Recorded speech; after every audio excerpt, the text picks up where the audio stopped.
Alright, so this is going to be my updated build video compared to the build that I was using in the last video that I put out. It's quite a bit different, not that much. I just changed it out of 5-piece and I did a little bit of stat shuffling. So in the old video, so this is the old build, I was running 7th Legion. I had all my points into stamina, and I was using Dubious Comorian Throne. Right here, Dubious Comorian Throne. But right now, I definitely changed it up. But I'll get to all that later, but let's just start with the gear for now. We're running 5 Fury on the body, 2 Blood Spawn, 3 Spriggan's Rings, and Spriggan's One-Hand and Shield. And then on our back bar, which is actually our 2H bar, we have an Asylum Greatsword. I would even go as far as to say Asylum Maul might do more damage because of the 20% penetration. But the issue with the Maul is that I believe the penetration is applied after everything. So since we have so much penetration on this build to begin with, it's better to get that 5% damage from the sword rather than the 20% extra penetration from the Maul. I believe it could go either way, but I believe the sword's better, so I just stuck with the sword because I'm too lazy to get the Maul right now. It's traits for these armor pieces. We have 2 well fitted, we have 5 impenetrable on the body, we have all robust rings obviously, and then we have an impenetrable shield with the Nirnhoned one hand and a Nirnhoned 2H. As far as enchants go, by the way, every enchant is gold quality. Don't bother with purple, at least I don't. If you can afford it, just go to gold. It's just better in the long run. I use all weapon damage glyphs on the rings, max stamina glyph on the shield. We have on the peripheral pieces, I guess you could call it, you could use max stam. That's what I use. And then I have tri-stat glyphs on the head, the chest, and the legs. So that's going to give us more health and more max magicka. And wardens do have pretty costly magicka buffs, such as Ice Fortress. So it's always nice to have extra max magicka pool. So that's why. The enchants for the weapons, however, you can use a weapon damage enchant. That would be your second best option, but honestly your best option is to just use poisons, because since we're not running any infused weapons, we have 2 Nirnhoned weapons. We're not going to be getting enchant procs that are powerful, and they're not going to be proccing as efficiently or as often. So the double damage poisons are going to be giving you a lot more burst than non-infused enchants would otherwise have been giving you. So that's why. And then I just use them on both bars, because like the enchants are gonna be just as weak either way, so it's just better doing it that way.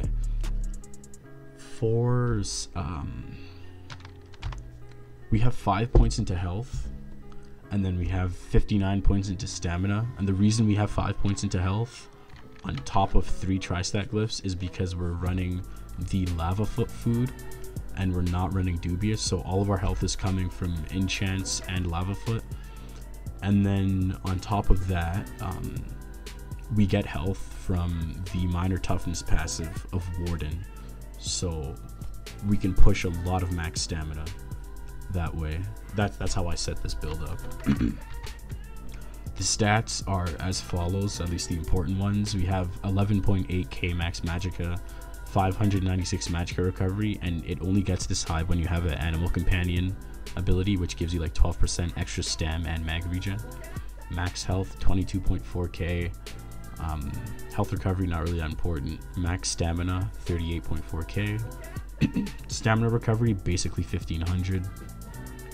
Weapon damage just with rally, it goes up to 3.2k weapon damage, or almost 3.3k weapon damage. And you also have to add another like 700 to that from Fury. So that's really important. On top of that, we have weapon crit 23%, and then our resistances fully buffed. This is without blood spawn, by the way. I think blood spawn gives us another 6k.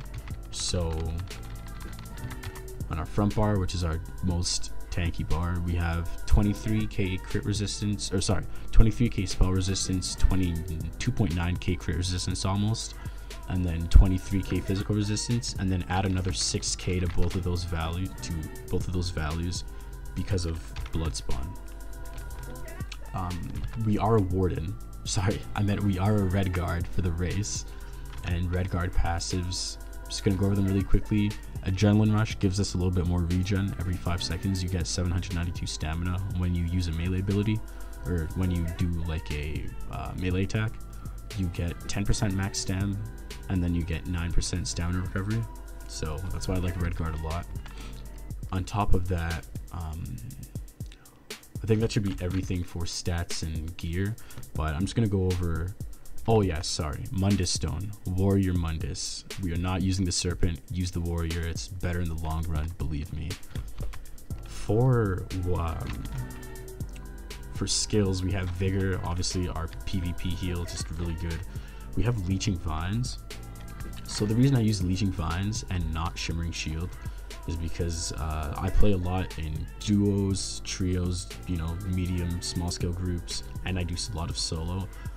You can make a case for Shimmering Shield being better in solo, which I would agree with on some circumstances, but I like Leeching Vines because it's a lot of healing. It gives you minor toughness all the time, 100% uptime on minor toughness in combat. So people say we have really low health, but if you see my health now, it goes up to 24.4k. And when you have Leeching Vines on, you're always getting healed when you take damage, and getting healed by Green Balance ability is going to give you minor toughness, right? So 24k health is basically what we have the whole time. On top of that, Leeching Vines applies minor lifesteal to enemies that hit you, which gives you another well, it should, I think it goes higher when you're buffed up. Let me see. Gives you another, oh okay, it doesn't, whatever. Gives you another 600 health every second on top of being healed for 912 health each time you take damage. So that's really, really nice. Rev Bash is our stun. Sub Assault is our, obviously, it's one of your, I wouldn't really call it a spammable, but it's where a lot of your burst comes from.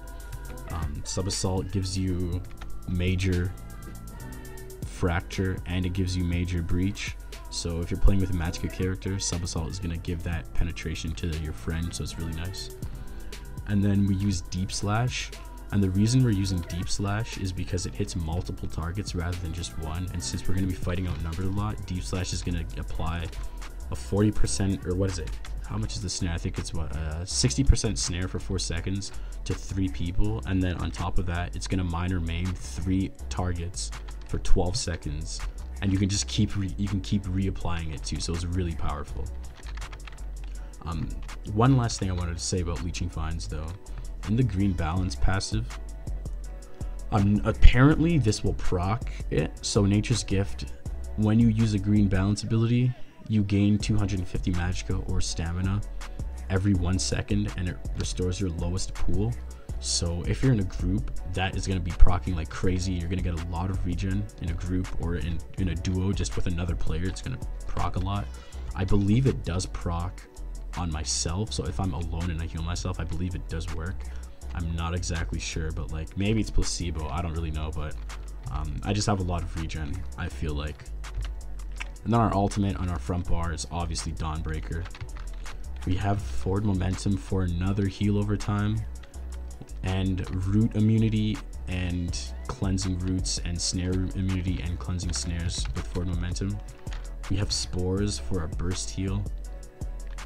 Don't spam Spores. You really want to have Vigor as your main heal, and then you want to have Leeching Vines active as your basically like defensive buff, which also heals you. Rev Slice is our execute. It's a multi-target execute. It's really powerful with Sub Assault. It's just really nice to have. And then Ice Fortress is obviously our damage reduction, and it gives us minor protection. And then we also have Bullnetch, which is our regen, and it also increases our damage done by 2% from the passives. Let me go through it really quickly. I think it's what? Savage Beast. Oh wait, no, it's not that. Oh, there it is. Advanced Species, creature damage done by 2% for each animal companion ability slotted. But the most important passive is the what's it called? The Flourish one. It increases your magic and stamina recovery by 12% if an animal companion ability is slotted. So you're gonna want to have two animal companion abilities, one for each bar. So I have Bull Netch for this bar, and then I have Sub Assault for that bar. So I'm always getting the extra 12% recovery. It's just really nice to have at all times. I'm gonna go over CP really quickly. I believe I went through everything. I'm gonna do this really quickly just because CP is really hard. It's really annoying to explain, and like there's 1,000 ways you can do it, right? We have Ironclad at 21%, Resistant at 59 points, so 1370. Thick Skinned at 23%. You want to pump Thick Skin pretty high because you don't have a cleanse, and Fury is gonna proc a lot off of dots. So it's nice to just have dots hit a lot less, so you don't have to be afraid of getting hit by damage over time effects. Hardy and Elemental Defender aren't really that great damage reducers, so I only put them at 6%. And that's everything for the red tree. For the green tree, we have 1 point into Siphoner, and this is for when you're fighting Templars and they have to cleanse off multiple debuffs. It's just nice to have it, even though it doesn't do anything. It's still pretty nice. Warlord 20% for stamina, to save stamina when you get CC'd. Sprinter at 22%. And the reason why we have Sprinter at 22% is because we don't have a gap closer. So you're going to be sprinting around a lot, especially with the speed pots. So that's why. Mooncalf at 11%. You can put it a little bit higher, but 11% is a pretty nice sweet spot, and it doesn't cost that many points. Befoul is at 39 points, so 34.5%. And the reason I only have it that high is because it puts Rev Bash at a 40% health defile, so that's really nice to have. I don't bother putting it any higher because it's really going to increase. It's really only going to increase defile by like 3 to 4%, but you're gonna have to put a lot more points into it to get that. So there's just no point. And then we have Tumbling at 20% because sometimes you get rooted outside of forward momentum when it drops. And tumbling or dodging is going to get you out of that route really quickly, and then you can reapply forward momentum, because if you get rooted inside of a lot of pressure, having to hit forward momentum and run forward is going to make you take a lot more damage and lose more stamina than if you just dodge rolled and then reapplied the buff so you don't get snared again. I like it a lot better. And I don't put anything into Shadow Ward because we don't block that much, but you can take some out of Tumbling and take some out of Sprinter. Don't touch Warlord, by the way, just keep it at 20%. And then you can put those points into Shadow Ward if you need some more block reduction. Blue CP, pretty straightforward. Master at Arms, 23%. Precise Strikes, 19%. We don't have a lot of crit, so I don't bother pumping Precise Strikes too high. And Piercing at 51 points, bringing us to 4k physical penetration.